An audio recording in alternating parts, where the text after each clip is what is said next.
Israel കമാൻഡോകൾ ഉഗാണ്ടയിലെ വിമാനത്താവളത്തിൽ raid നടത്തി 103 തടവുകാരെ മോചിപ്പിച്ച സൈനിക നീക്കത്തിൻ്റെ പേരാണ് ഓപ്പറേഷൻ തണ്ടർബോൾട്ട്.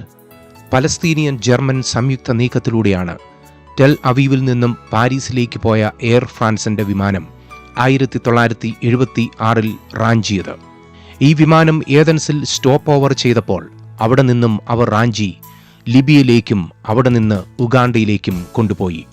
ഉഗാണ്ടൻ നേതാവായിരുന്ന ഈദി അമീൻ്റെ പിന്തുണയും ഈ വിമാന റാഞ്ചലിനുണ്ടായിരുന്നു. യാത്രക്കാർ എല്ലാവരും യഹൂദന്മാർ. എന്നാൽ ഇസ്രയേൽ കമാൻഡോകൾ ഉഗാണ്ടയിലെ എൻഡബെ വിമാനത്താവളത്തിൽ 1976 ജൂലൈ 4 പറന്നിറങ്ങി 103 തടവുകാരെയും 15 മിനിറ്റിനുള്ളിൽ മോചിപ്പിച്ചു.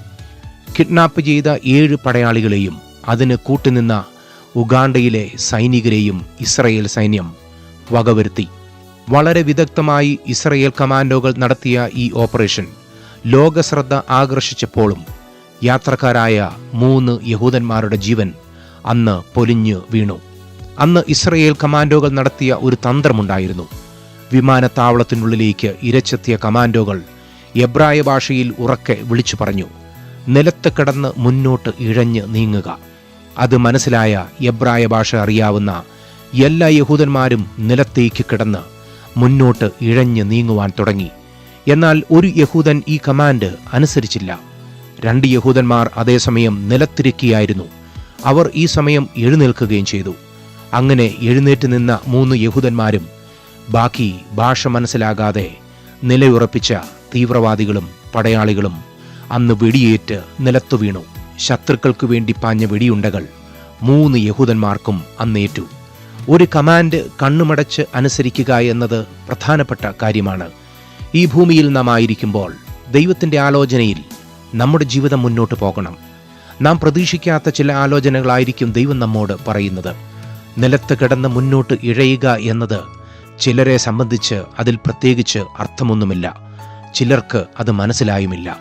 എന്നാൽ ദൈവം നമ്മോട് ഒരു ആലോചന പറഞ്ഞാൽ നാം അത് അനുസരിച്ചാൽ, നമ്മുടെ ജീവിതത്തെ അതിനു മുൻപിൽ സമർപ്പിച്ചാൽ, പിന്നെ നാം കാണുന്നത് അത്ഭുത വിടുതൽ ആയിരിക്കും. നാം മുടിഞ്ഞു പോകുവാൻ ദൈവം ഒരിക്കലും ആഗ്രഹിക്കുന്നില്ല. നമ്മുടെ രക്ഷയ്ക്കു വേണ്ടി ദൈവം ചില ആലോചനകൾ നൽകും. ദൈവത്തിൻ്റെ ആലോചന നാം നമ്മുടെ ബുദ്ധി കൊണ്ട് അളക്കാതെ അപ്പാടെ അനുസരിച്ചാൽ അതിനു പുറകിൽ ഒരു അത്ഭുതം ഒളിഞ്ഞു കിടപ്പുണ്ട്. അത് അനുസരിക്കുമ്പോൾ ലോകം നമ്മെ പരിഹസിച്ചേക്കാം. ലോകത്തിൻ്റെ ബുദ്ധിയിൽ അതൊരു സമയനഷ്ടമോ ബുദ്ധിമോശമോ ആയേക്കാം.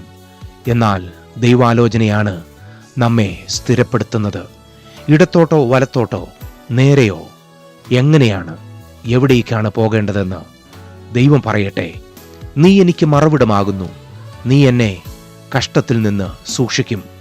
രക്ഷയുടെ ഉല്ലാസഘോഷം കൊണ്ട് നീ എന്നെ ചുറ്റിക്കൊള്ളും. ഞാൻ നിന്നെ ഉപദേശിച്ച് നടക്കേണ്ടുന്ന വഴി നിനക്ക് കാണിച്ചു തരും. ഞാൻ നിന്റെ മേൽ ദൃഷ്ടി വെച്ച് നിനക്ക് ആലോചന പറഞ്ഞു തരും.